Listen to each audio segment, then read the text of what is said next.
البدر والنجم والثلج والنار باللغة الآشورية.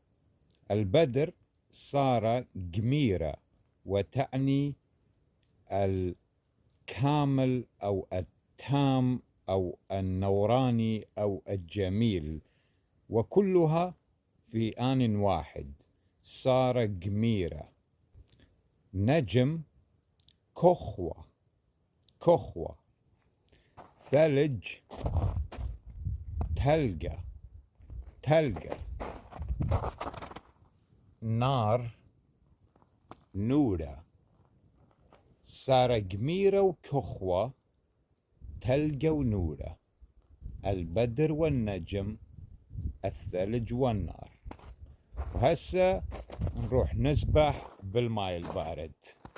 مع السلامة.